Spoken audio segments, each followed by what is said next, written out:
nayoki sango na mosika balobi na ngai babandi kotomboka kanga Lazare bakokima nakokaka ndenge oyo te nalingaka babebisa te tozali voisin tozali bami simbanga na loboko tobima otamona obayoka likambo esila ae ngoyao ae ngoyao o mokili.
Merci na balandi ya Wonderful TV bana partout monde entier partout bozali na pesi bino ba mbote ebele na bike boza ebele na ngonga oyo ya kolanda émission na bino oyo bolingaka mingi émission na bino moko oyo bolingaka mingi ou alonu toza kokende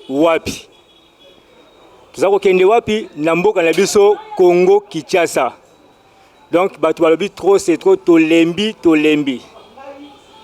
sans plus tarder, na pesi mbote na président na ngai PDG na ngai Junior Kaba na place ozali na pesi mbote na balandi nyonso tout ya émission na biso na pesi mbote na cameraman na ngai privé Héritier Mbala ya oyo yango wana na bosani te bandeko nyonso tout oza branché na minute oyo pona kolanda émission na bino ou alonu et nazanga moko te na plateau ndeka bobito sala rango nazanga moko te na plateau l'autre lobe makambo ebele na yambi moko ya membre ya société civile ya mboka na biso Congo Kinshasa ye moko azaliana aza mieux placé ya koloba oyo nini aye koloba ni émission na biso ya lelo ndeko na biso Mutanga mwana meka Eli na pesio mbote. Ouais, na pesio mbote ne ko journaliste na ye kolobela makambo état de société général par rapport à notre situation dans le pays. Merci ndeko Eli, sans plus tarder pour le moment actualité beaucoup plus ezali rentrée scolaire eza bientôt là bana bazo en classe na RDC. Maintenant au senga nanu na yo to la nanu élément oyo to kandenge ba parents ba lobby après tozo na plateau. Wonderful TV toujours na micro balader na biso blomo boza ko yo kandenge nini population eza ko loba pour la rentrée scolaire oyo. En tout cas rentrée scolaire oyo na ko sabino te eza mabe makasi eza mo boule makasi donc ba parents baza ko lela ba parents baza ko mitungisa ata siko so yuto beta tourna zandu na banini na ba magasin bo mo ba magasin za polele zandu bato baza po ani donc mbongo ezate donc mo libio mo ba pabo ki ne ba parents ba lobi donc mbongo ezate to continuer toujours na micro balader na biso to tambola to luka ba parents ba continuer koloba kaka koloba to mo lipe ndeko papa Vandawa mbote papa mbote ndeko papa micro balader na biso ezali po na rentrée scolaire, hein? Et ça pour la rentrée scolaire, bah parents mingi bah olela mingi babi moyen zalité ma coquille zalité. Ce qui l'était à rossaler la bango grâce à pousser la bango ata à baksementa un mois les sous les colos. Tu évites pour na yo au lobinin. De quoi ngai oza raison au moins de aboye mabale ezokufa. Ba mabale ezokufa pour na ba rentrer oyo. Netinga na ochoboya na mwasi na ngana na 3 bana ata saki apamba na sombité. Moi je peux étudier, mon enfant ne peut étudier.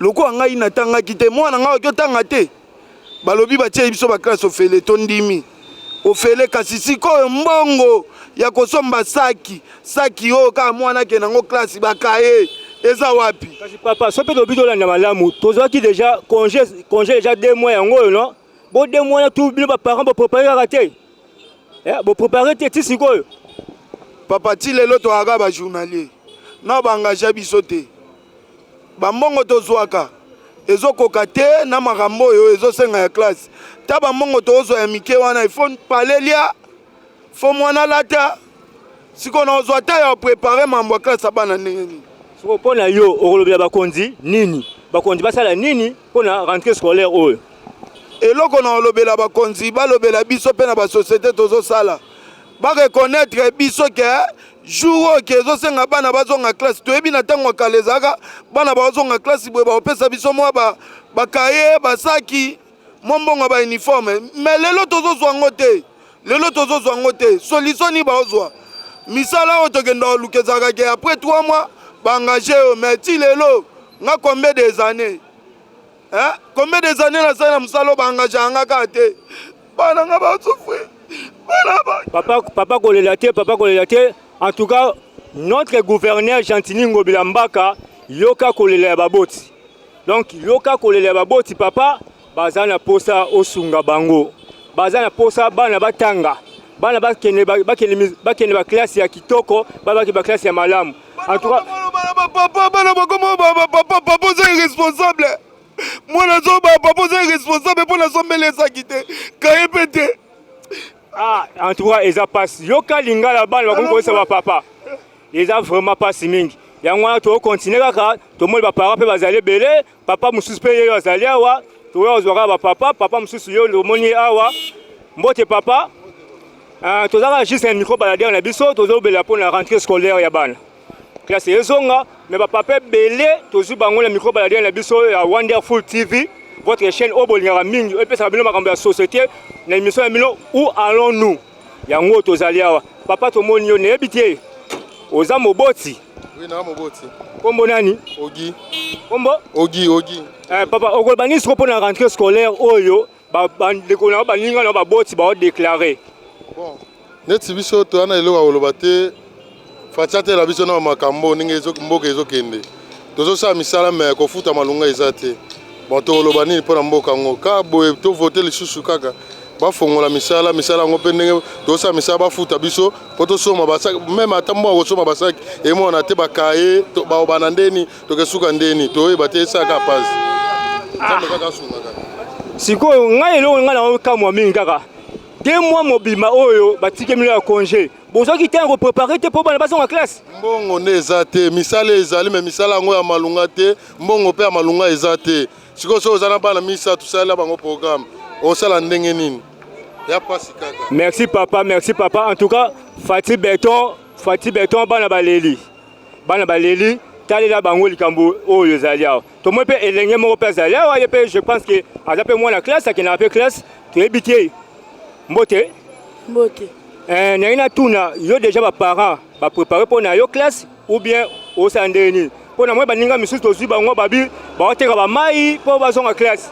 baotia basirage mpo bazonga classe nayebi te yo oza ndenge nini position na oyo eza ndenge mpo na classe papa nga dia bapreparelenga nyonso nazelaka jour ya classe nde nazonga esenga nini nazela jour ya classe nde nazonga classe ozala jour ya classe mpo ozonga classe okotanga oza na classe nini 8e merci tomoi mpe papa mosusu azali awa papa na biso aza likolo ya moto ye mpe toyebi aza responsable mbote papa mbote émission na biso où allons-nous toza kokende wapi na chaîne na bino moko bolingaka mingi Wonderful TV toza awa mpona koyeba rentrée scolaire yango oyo bato badéclare baparent ebele baolela rentrée scolaire oyo pasi na pasi nayebi te na position na yo rentrée scolaire eza ndenge nini bon rentrée scolaire ya pasi même ngai kaka na préparer faye na zonga pour classe yango nde eza bien yango nde eza vie ya moto malgré bazotanga misala eza te mais faut totanga kaka mpo toyebi lobi te faut totanga kaka ngai mpe na préparer mpo na rataki na préparer na zongela 6e ti nzambe asunga nazwa diplôme. Ce qu'on a préparé, on sali déjà nini oyo esengeli po ozonga classe wana. Bon, nazoluka nazonga naluka ekolo na komikomisa ona moni ke eza bien na kotanga na on. Yoza oza derrière makoki na oza derrière mbongo na yo no? Ah, bon.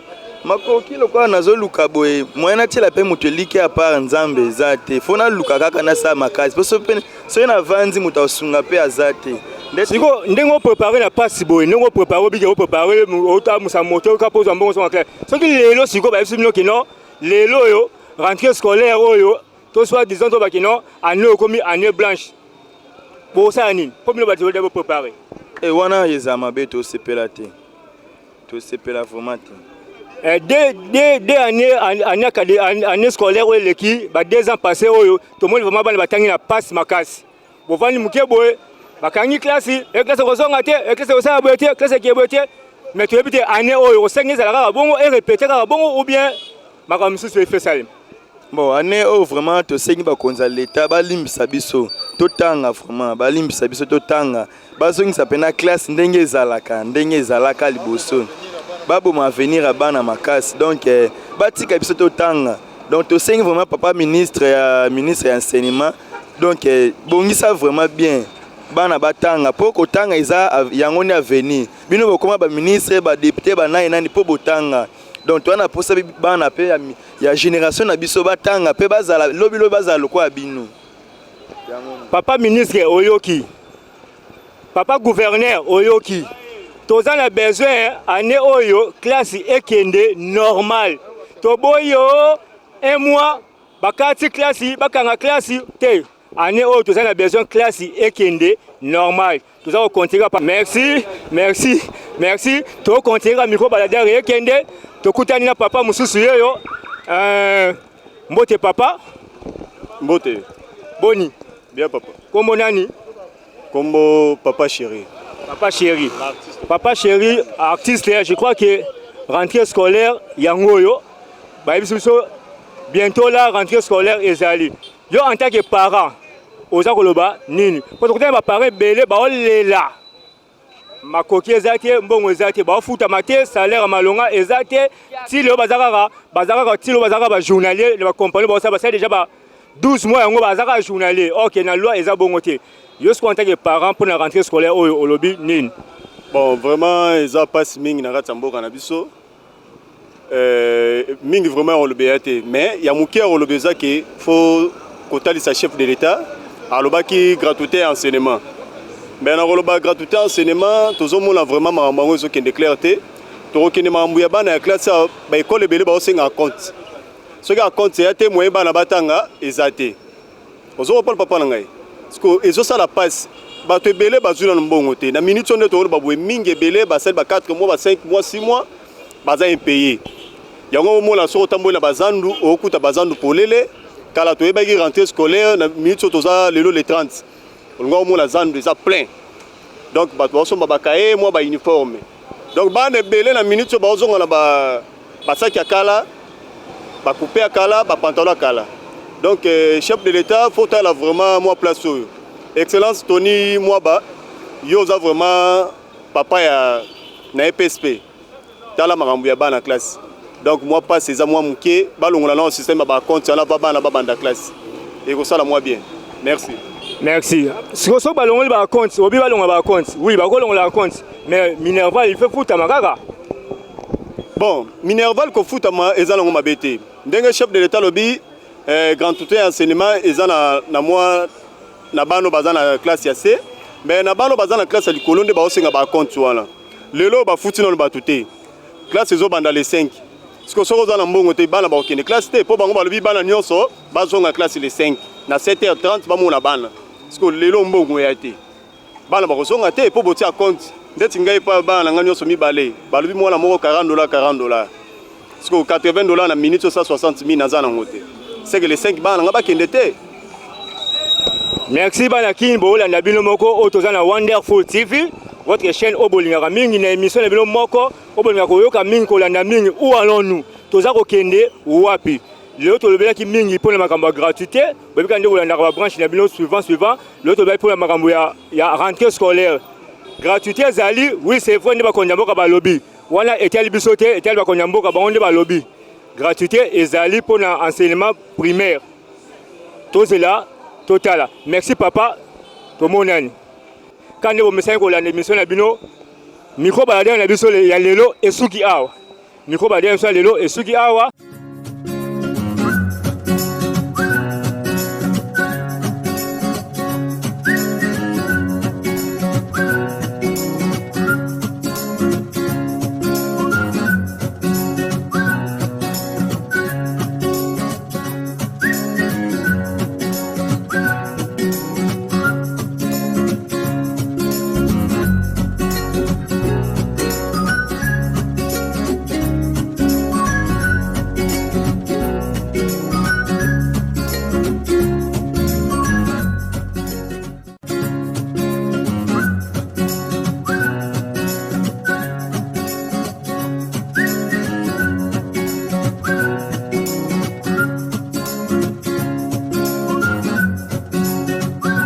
Merci na balani ya Wonderful TV na yebike boyoki bomoni invité na biso papa Eli.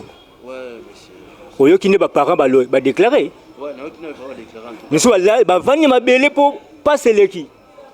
Ba okokate. Ti lelo bazaka ba journalier. 12 mois na kata compagnie mudaka journalier. Yo pe en tant que membre de la société civile au Rolobanine. Ouais, ça nous décourage quelque part parce que même chose ça se répète, c'est comme c'est une routine ils ont répété dans un pays, même chose se répéter. J'ai l'impression le peuple congolais il vit comme un esclave à propre pays par rapport à quoi on peut pas même vivre et se répétera toujours chaque année routine. Chaque rentrée scolaire va déclarer par rapport à la situation économique du pays.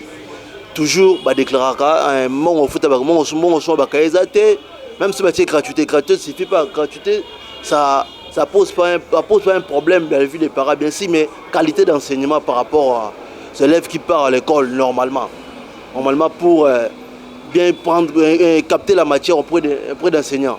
Du coup c'est difficile vraiment, c'est un problème de situation de politique vraiment un peu bizarre, désordre et omniprésent sur notre pays.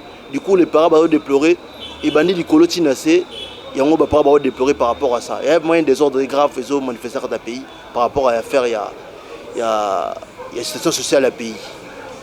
Rentrée scolaire, gratuité, écosala to écosalate. On a dépendre de la gestion par rapport au ministère de l'enseignement, le gouvernement général. Par rapport à quoi? Situation d'enseignants en général, paiement à bango, emplacement et matériel, d'articles à parents, endroit, par rapport à l'enseignement de qualité vis-à-vis il y a élèves au bas cours. Papa Eli Mutsanga, si ozalaki gouverneur ya ville ya Kinshasa, onaki osala nini pour ne pas parents baoler la bosse qui zalaki yo membre de la société civile ndongo zaliwana et lelo gouverneur de la ville onako osala nini? Ouais, c'est sûr, c'est à d'autres pays l'État qui prend les choses en charge et qui est tellement situation sociale et la population par rapport il y a aussi des besoins élémentaires comme les cahiers, les bics. C'est un peu bien organisé. On peut prendre en charge les élèves au niveau de l'école pour aider les élèves à apprendre des choses un peu élémentaires par rapport au matériel didactique des élèves pour votre chasse. Si j'étais gouverneur de la ville, je vais aider les écoles publiques par rapport au matériel didactique comme les cahiers, les bics, les crayons, les crayons. Les cartables pour les élèves et tout. Je veux faire ce système-là pour les parents puissent bien passer leur moment avec leurs enfants au niveau de la maison pour déplorer par rapport à la situation. Oui, merci Eli. Tout ça suivant Namboka Nabiso, tout le monde a kaka. Question est ce qui s'est passé Daniel Kabila, classique car. Classique car il y a un chef na Kisangani représentant na Kisangani alobi boy makambo lobi wana ezaka beaucoup plus bato basala yango ezaka ba ONG moko boy o maka initiative plus ya mama Olive Lembe nde akozwa basaki bani na kaboleli bato. Et pourquoi pas gouvernement na biso akoki kosala yango na bécole nyonso to? Ouais, faut comprendre, notre gouvernement, ceux qui nous gèrent, n'aiment pas les Congolais ni les Congolais. C'est un grand problème. Parce que même chose se répète. C'est toujours les mêmes personnes. Depuis 2006, sont toujours là au pouvoir, même personne. Donc, on a une routine organisée avec des jeux de mots. Et, du coup, c'est difficile pour les choses se font normalement. Comme ailleurs qui se passe. Ici au Congo, même chose se répète. Du coup, il faut comprendre que non, nous, les peuples, nos politiciens nous manipulent. Là, on a toujours les mêmes conditions, ça se déroule ce jour. Mais c'est quoi, bien la société civile, les activistes, G4, Boni. Ouais, très bien. Ouais, très bien. Et Zarak. Ouais, on a toujours envie. Oza Pegak. Je suis toujours en vie comme je suis là. Oza la 4. Toujours dans la 4.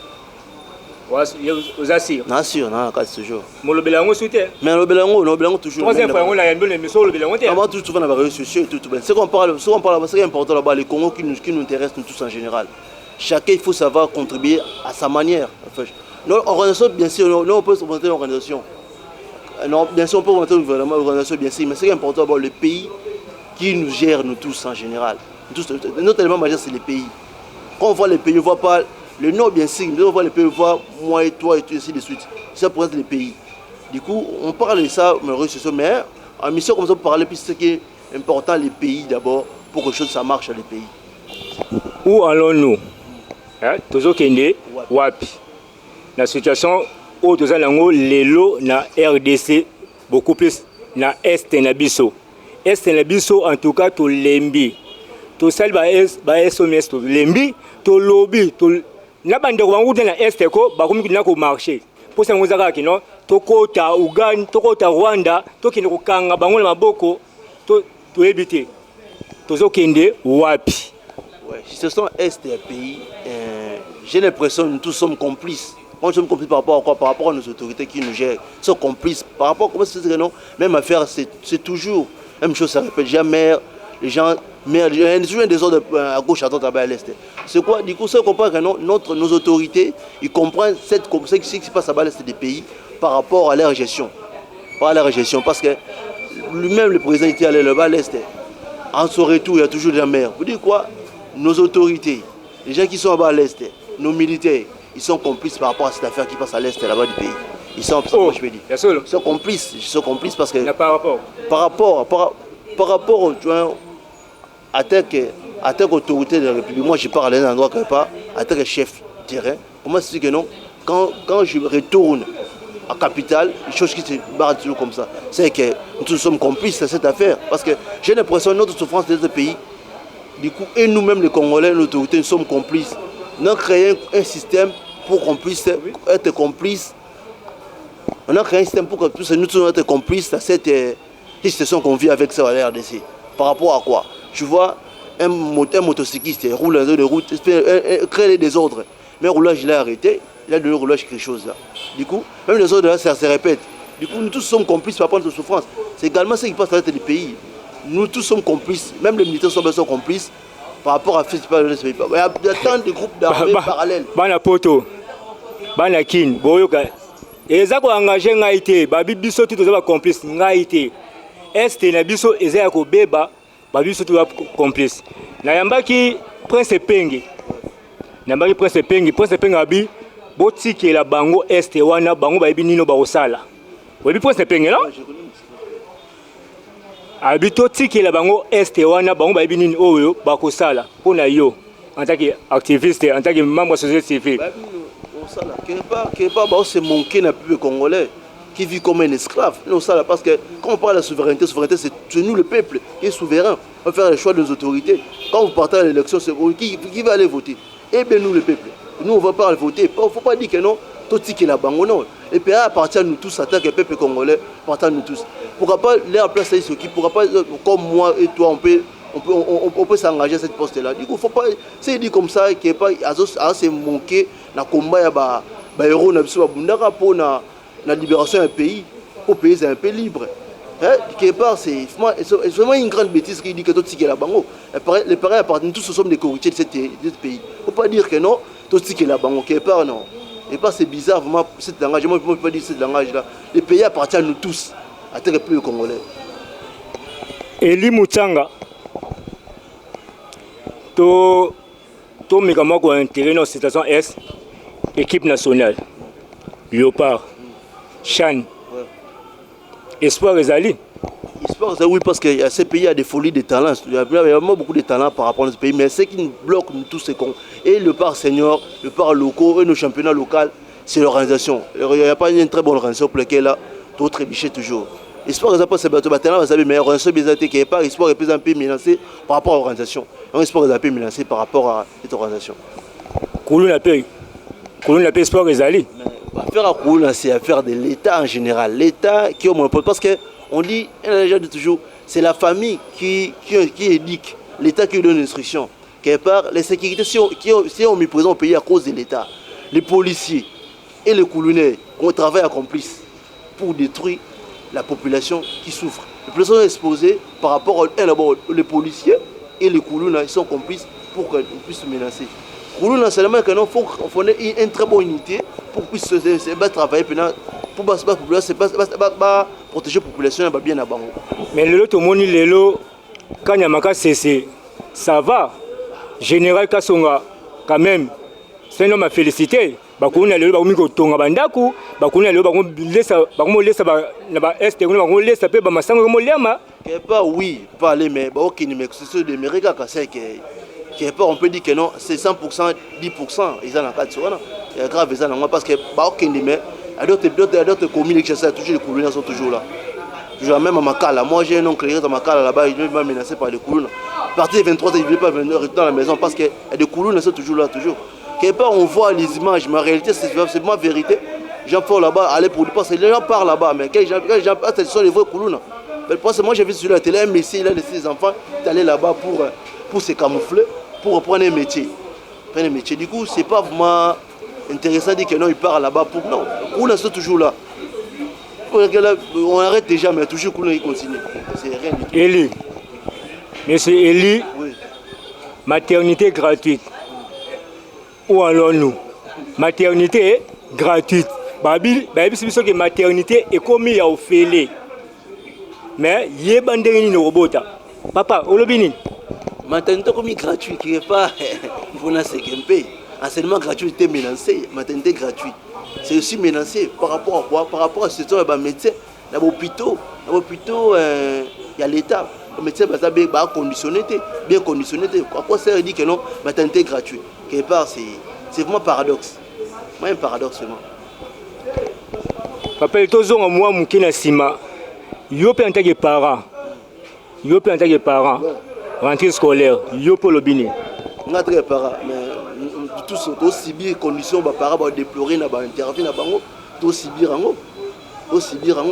par rapport à besoins élémentaires, il faut l'État en charge, l'école bien a diminué le prix.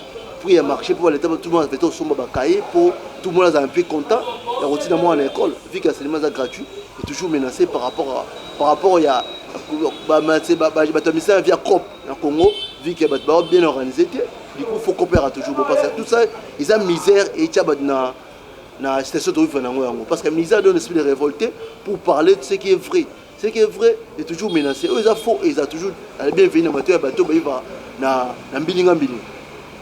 Balandi to continuer kaka na pesi mbote nanga beaucoup plus na mama prophète Deborah Lunda na Kampala wapi mama o aza kosala nzambe musala kitoko bana Kampala baza kolela baza kozwa ba guérison baza kozwa lobiko na bango à partir ya musala nzambe mama Deborah Lunda.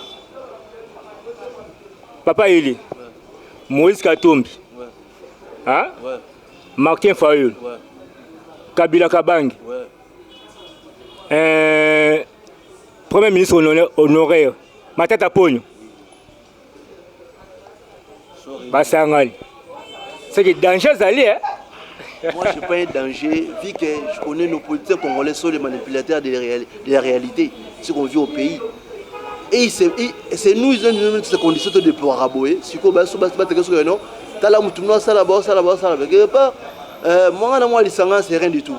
L'Isanga est efficace, la population a conscience procès pour ça, le choix ya muto aza bien à se prendre en charge pour sauver. Qui la bazar déjà bazar na bailleur de fonds.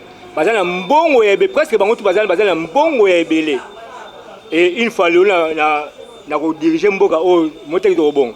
Vu que l'argent est quand rappelle vérité par rapport à bateau de flatter à bango quand vérité par rapport à mbongo. Mais bien sûr mais ce qui est important vrai vieux congolais au Congo va mener vie naïe bien pour déplorer par rapport à l'entrée scolaire et va bien té.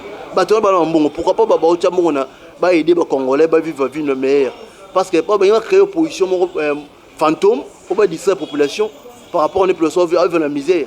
Pourquoi pilote opposition fantôme? Pourquoi l'opposition fait la fantôme? Mais bazo dit ça population, basé la gestion, le chef congolais, le chef congolais, Congolais verra toujours la misère et basé la gestion pays.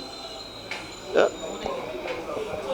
Papa Eli, opposition fantôme, mais surtout au côté à profondeur, ils ont de bonnes idées. Mais ce qui est important, l'idée oui, l'idée c'est l'idéologie, oui, mais est-ce qu'ils vont mettre ça en pratique quand ils seront au pouvoir? C'est des grands problèmes. Hein? Les gens sont au pouvoir, il y avait une idéologie que non, le peuple d'abord, mais qu'ils vont mener sauter le peuple. Et tous sont pareils, il ne faut même pas les suivre. Moi, je ne veux même pas les suivre parce que les partis politiques, moi je pense que c'est un groupe de pression. Pour pression, pour voir en place, pour manipuler la population qui vit dans la misère. Ce qui est là, Balobi, Eli appelle ça bango conseil. Au conseil na bango nini. Conseil na appelle ça bango base na pe na bolingo la boya Congo. Na bolingo ya Congo pour Congo ils appellent l'avenir mon meilleur. Ça conseil ça mo yango wana. Papa Eli. Oyo et commandé likambu ya solo. Oui. 4e voix. Ouais. Tolobela 4e voix. Ozaka kana 4e voix. Ou bien aux Libanda, ou bien, où allons-nous? D'ailleurs, quand on est quelque part, aussi on dit que nous on est quelque part, oui, il faut toujours passer par, je pense que la grandeur c'est le chemin. Un chemin on avait tracé par rapport à notre parcours, il y a vie, on passe un chemin. Du coup, je peux dire, qui est vrai, pour une vérité, je fais partie de cette organisation, pour beaucoup de raisons personnelles. En tout cas, la raison que ça, pour nga moko na mona ki mpanzi moko boye mais na dimisa secrétaire en tout cas bandeko na bombier ye moko bo mona un jour mpanzi azali na mona mpanzi moko boye on a tourné 4e fois pour alors qui mangai.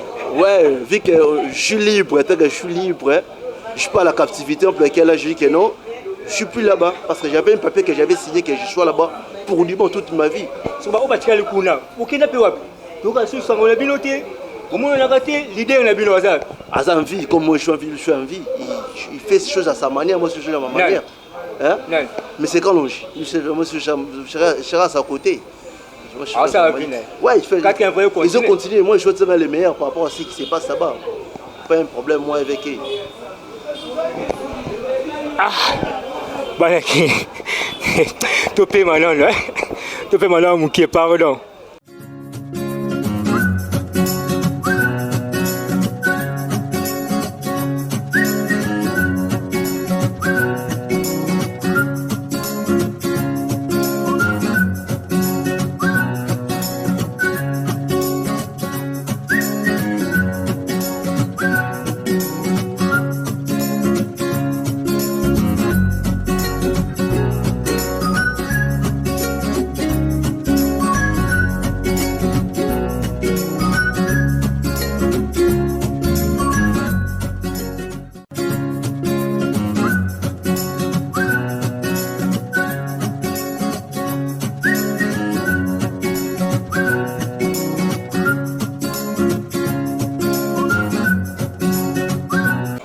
Merci bana Poto, bana Kin, bana Brazza, bana Angola, bana Montréal, bana Istanbul, bana États-Unis, bana ya France, bana partout aux amis. Quand il y a topé mamuke, to songi na plateau na biso.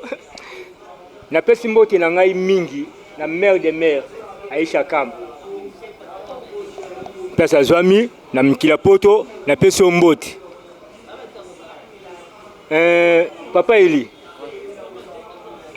Oui que Bino vraiment raison zanine. Yakolongwa, Yayo. Eh bien, parce que j'avais subi une injustice, injustice raciale. Parce que l'injustice raciale, on prouve tout. On va prouver moi mes avantages quand on était ensemble là. Du coup, je me suis retiré par rapport à ça. En gros, je défendais l'organisation en tant que membre qui est vraiment conscient pour défendre le pays en général. Parce que but c'est la défense et la conscientisation de la population. On fait ça pour les pays, pour l'organisation. On fait ça, mais au final, on ne peut sentir même pas, on n'était même pas encore bien traité comme on était avant. Du coup, je me suis retiré par rapport à cette organisation. Clarisse Lema a commis Boé, à Lobi Boé. Clarisse Lema na Istanbul. Ouais. Tonton Bruno Biam na Kampala. Pas commis Boé. Mouvement na bino na Kabila bomenasa ki makasi bozaki vraiment na activité. Mais tant on a fait béton bolali pona nini. Puisque Luka Mosekapé a mis Tony. Oh là, c'est trop dit. Vu que nous sommes en vie, on est toujours éveillé, on est toujours conséquent. Apparemment, les Sibino n'engagent le but de l'Emukuna. Colé, ça c'est trop dit. Nous, on n'est là pas pour criminer quelqu'un, mais on est là par rapport à l'injustice de la population de Sibi. Avant l'époque à M. Kabila. L'époque à M. Fati, c'est toujours pareil, ça continue toujours pareil. Vu que je ne suis plus là-bas en rédaction, je ne sais pas ce qui se passe là-bas, je mène ça à ma manière là où je suis maintenant. Par rapport à ce que j'ai fait dans la société avec les gens, avec la population, par rapport à ce que j'ai fait maintenant, le mission, j'ai dit, ce qui est vrai par rapport à l'intérêt des peuples congolais. C'est moi, je continue toujours mon combat, de la manière que je connais. Docteur Radi Mukendi, à l'objet, Aza témoin, à Yebi Masolo, on a bien, Dengue pe bozwa kimbongo, Fati, Béton, à Pessinumbo, Bokanga Minoko, Yango Salike, Bino Bolongwa, Ozayo Mokote. Bolongwe est belé. Mon côté, bien sûr, Moutouazan a raison de quitter parce que quand on vit dans une famille, on vit dans une famille, chacun a sa raison de quitter chez ses parents. Hein. Chacun a quitté par rapport à l'espace, par rapport à conditions de vie, par rapport à mes besoins personnels, par rapport à l'ailleurs, c'est ça. Chacun a sa manière de quitter. Tout ce monde reste trop dit parce que chacun, on doit de tout peut être uni, mais chacun il va avoir sa part. Hein. Sa part par rapport à l'ambition personnelle à ça. Pour contribuer à la société en général. Du coup, tous les gens restent normalement, je ne sais pas trop, parce que chacun a sa manière de quitter par rapport à l'affaire. Papa, changeons un peu le sujet. Awa, batinenga question. Ba marché en bilan, ba marché oyo, ba on va bien marché en bilan, ba marché oyo gouverneur de la ville. Non, Gentini Ngobila, abane ko tongela biso. Tomoni na lingwala atongaki na rail. Atongaki na rail. Na commune à Kinshasa atongaki na abomi terrain, atongi marché. Na commune à Kinshasa encore na Kabinda, babomi école, batongi marché. Ba marché ne tonga un peu sort na suite na ngozani. Quelque part, pour la sacrement l'État quelque part a un peu omniprésente. Pour babomi grand marché. Ouais. Babomi grand marché, il y a un tongi ba marché na so ba toute population et boy na ngoko ki marché là, ba balinga grand marché. Quelque part l'État a un peu omniprésente quelque part. Quand je dis ça pourquoi ba marché ba tongi wana, l'État faut un peu ampleur bonus par population par rapport aux Zouelango. Moyennant quelque chose un peu moins comme ils avaient avant un grand marché dans un pot ba frégater marché wana. Vu que ba bomiango et le mode changer nango, a marché toujours ba même comme la ligne voilà. Pour l'andila schéma rail. Parce que le bon côté kawana. Oh ba oui marché grand marché ba ça là wana. Et pas l'État est incapable par rapport à l'engagement vis-à-vis de la population des autres vivant dans la misère. Vous dites quoi tout ça ils ont misère, les populations a créé un marché parallèle à gauche à droite. Mais bipé administrateur mingi ba marché là, ils allaient battu na ye, battu Argentine les preuves année, was administratrice na marché à cabine là le gouverneur na Maindombe. Il faut comprendre. Les gens là, le loup entre eux ne se mange pas. Ils voulaient créer seulement ces gens pour se sécuriser son pouvoir, pour qu'il ait gouverné pouvoir pour avoir un contrôle. Il y a ville en général. Du coup, il faut attirer à gauche à droite pour la sécurité pouvoir en aille pour l'intérêt personnel. Je peux dire. L'intérêt du groupe, je peux dire. Merci, Balandi Labiso à Wonderful TV. Voilà mon ami personnel. Azanele qui mena benga mon ami personnel Junior Azawana. Maître ya sécurité à makasi na kati mboka oyo. Bosala ba jeté. Pese yenda somi na ba bien pamba. Merci à bino balandini. Merci de continuer mission na biso. Sombele suka bisanga. Papa Eli. Obang. Non, on a posé dans calme. Question oyo était pas na yemoko PDG. Junior Kab. PCB Moté Junior Kab là. France a PCB Moté. Bientôt la élection. Ouais. 2023 toki na élection. Nabi que pose à postuler. Nabi ko postuler mais élection. Ekozala to ekozala te. Ba élection. Boza bino la société civile, boza d'accord élection ezala na 2023 to ezala te. D'accord, on a ezala. Oui, parce que selon un condition faut en 2023 50 normalement. Mais Euroyé a très bien par rapport à la gestion d'abord les gens qui nous dirigent qui ont un monopole il y a pays. Par rapport à Bissot peut taper le monopole par rapport à tout ça là, l'élection tout ça. Mais par rapport à l'élection, moi je vois c'est un peu un sujet tabou par rapport à bateau yo un peu ignorant. Bon bah élection, mais l'élection ça joue un grand rôle dans la vie publique congolais. Tu as les 3 élections, le peuple congolais va toujours la misère. Peuple congolais, oui, peuple congolais va toujours la misère. Peuple congolais sans carte d'identité, peuple congolais sans permis, peuple congolais sans. Mais d'ailleurs, bon, tu veux l'identification, tout le monde a identifié dans le Congo, pour faire arrêter une personne, après s'adresser à ça. Base de données, tout le monde a un retour. Quand pour aller voter, mais comment parce que tout ça, c'est un désordre qui est omniprésent au pays, qui règne toujours. Du coup, l'élection c'est un tabou par rapport à quoi? Moutoir voter, Moutou n'a voté.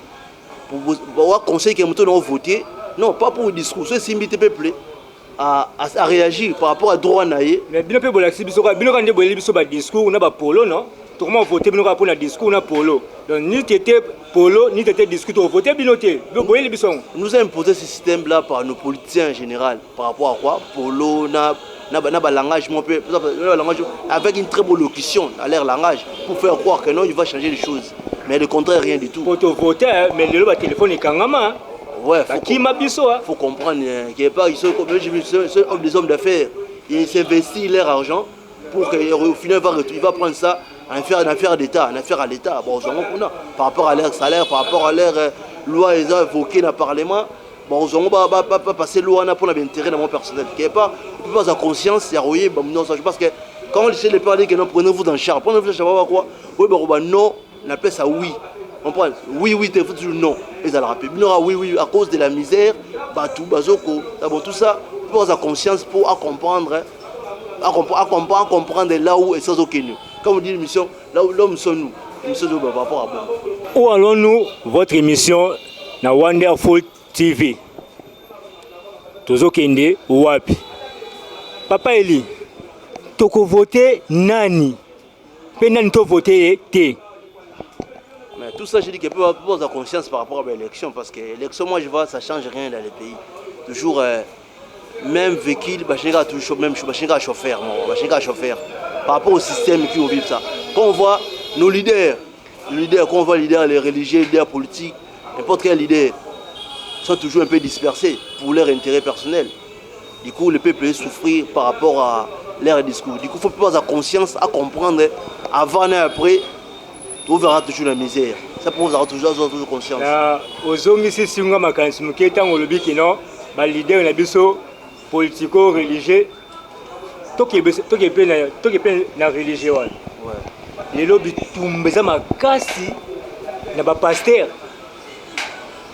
Tout le monde a saigné à Pamba Awa, tu as bomani, ba pasteur. Et l'autre côté des réseaux sociaux, au Talaboué. Pasteur Oyo a finga ba pasteur misusu pasteur Oyo alba mabe ba pasteur misusu. Alors où allons-nous biso bandimi? Otie biso wapi?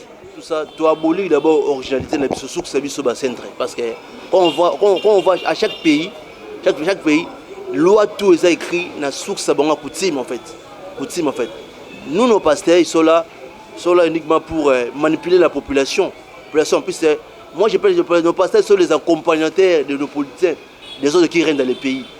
Le président nous a laissé comme ça, on met de ces gens-là qui ne maîtrisent pas bien les choses des pays. Parce que quand on voit la religion, on voit directement la politique, on voit directement la politique, on voit directement l'économie.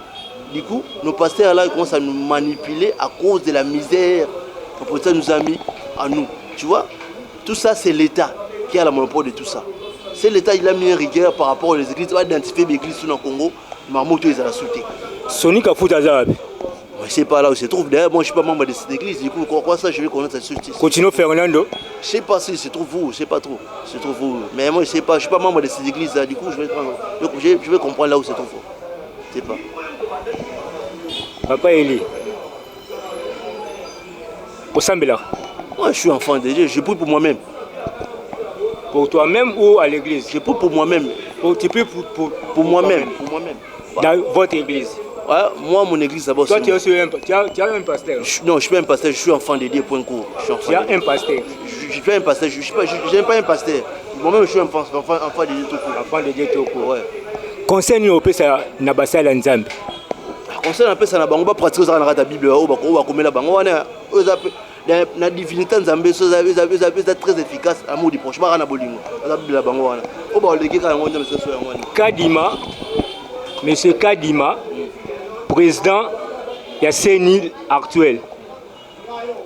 Ba bisi biso membre ya Kimbangu. Mondima Kimbangu. Après toqué batamba après Mondima seka. Lelo Kadima poisson et banité, babi lelo Kadima za pion ya Fati béton pour avec sa béton, avec sa Fati béton na 2023. Où allons-nous? Oui, quelque part, moi, je n'ai pas tout le peuple toujours à tout éveiller, à la conscience, parce que toujours même système continuera toujours. On n'a pas qu'à Blananga, à haute église, c'est à Ebo, à Bimiwana. Tu vois, le système est toujours continué toujours. Tu vois, du coup, quelque part, c'est bizarre. Quand je vois qu'il manguiste, il y a un mango pour ce monde. D'abord, c'est pas. Voilà, c'est autre chose maintenant qui se passe à cette église. Parce que c'est vraiment une grande humiliation pour nous cracher dans la mémoire de Kimbangu. Non. Parce que, comment c'est que nous, les Noirs, on se bat nous-mêmes par rapport à un terrain un peu matériel, par rapport à un intérêt personnel à Bisso. Du coup, à quoi sert d'utiliser comme Kimbangu pendant que non, Kimbangu, on a un combat pour le poste Mwindu, à d'appel libre, na ba droit naï.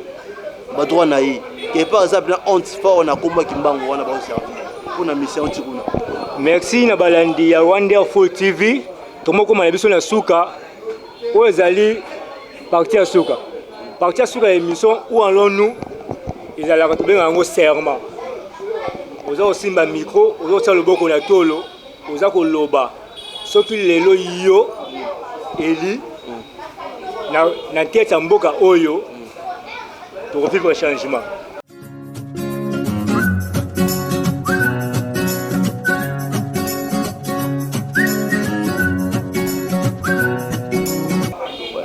Dernièrement, on a loba sur le lot, on a en tête, il y a pays quelqu'un. Dernièrement, on a serment. C'est plutôt, je m'excuse.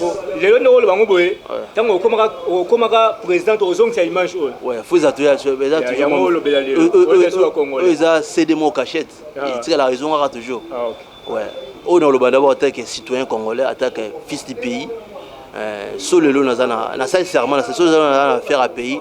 On a plus d'esprit humanisme vis-à-vis de la population parce que même dans l'outil nassé, à très peu de nassé, n'a pas souffrance un peu congolais, on a toujours au courant et surtout tous dans le pays parce que pour pouvoir avoir contrôle, il y a station, il y a peuple à vivre pour nous dans la boulot peuple.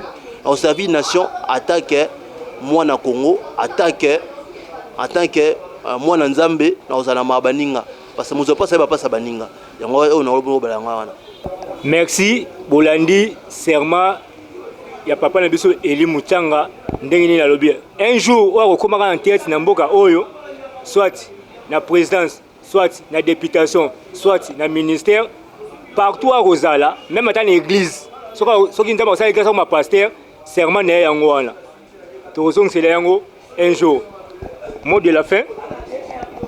Mot de la fin dans la société société le peuple congolais a toujours conscience de ce qu'il veut vivre parce que ok déjà dans ma problème pour bientôt là on taille belo ronicho au sala parce que ça se prend en charge Bissomoro par rapport à besoin de souffrir dans la société na durant mandat il y a monsieur Félix qui a toujours géré Bisso ane toma élection ya conscient to bakano to sa choix mutunini pour tous à la paix vivre mon pays errer tout à paix à l'aise par rapport ya pays na biso mo de la fait nga yango wana. Merci na balandi nyonso surtout ya Wonderful TV chaîne na bino obolingaka mingi yango bo s'abonner massivement na pesi mbote na ngai na PDG na ngai Junior Kabana place ya Zwami na bigi ewa olanda biso na pesi mbote na balandi nyonso surtout oyo bazali zinga na ngai na pesi mbote na population nyonso surtout ya Congo na pesi mbote na bana ya Kasangulu na pesi mbote na bana ya Mbanzangungu na biki wema inga kitoko bolesa inga bien na sepelaki na bosani binote na pesi mbote na ba collègue na ngape oyo na vani na bango awa baza ba héros dans l'ombre baza wana to mona parti ya Manuel et to mona ndeko la ngai Junior Fox liko finde ya moto ndeza wana donc sécurité mo lenda so sali GA était à l'odon ngaza déjà bien sécurisé donc pour nga ba aussi mal ba nga été na pesi mbote na staff na biso les jumelles na pesi bien mbote na pesi mbote na caméraman réalisateur na ngai Héritier Mbala na pesi be mbote invité na ngai papa Eli Mutsanga na biki oza dernière fois peut-être na koyamba o lisusu ya lobe okuna betango okoma songolo pakala okozaka na biso na ma mère d'abord na pesi mbote là où se trouve au travail na pesi mbote ma bienvenue ma mère na pesi mbote na petit frère na Gédéon Mutsanga na pesi mbote na mon ami Daniel Maboulou na pesi mbote na mon ami encore Emmanuel Mbamou na pesi mbote encore na bandeko na ngai ya famille na pesi mbote na yo mo message journaliste na cameraman na biso Retiembala na pesi mbote na ba téléspectateurs ya Wonderful na pesi mbote bo s'abonner massivement parce que ils aiment émission yo et venir conscience parce que mon père moi Eli Mutsanga l'homme conscient pour tous un peu clair tout comprendre ndeto zo vivre na pays na biso na pesi mbote na balandi ya chaîne na pesi mbote tout le monde entier na ba téléspectateurs ya toute la chaîne na pesi mbote na ba ndono so balandi biso mbote. En tout cas, merci. Merci, on peut s'élever. Merci. Bana kini bana poto to comme l'emission vraiment na suka émission na bino. Ceux qui bossent na émission na bino, bo s'abonner massivement na chaîne na bino moko Wonderful TV. Merci apôtre Mbote Mingi. Nzambe apambola biso.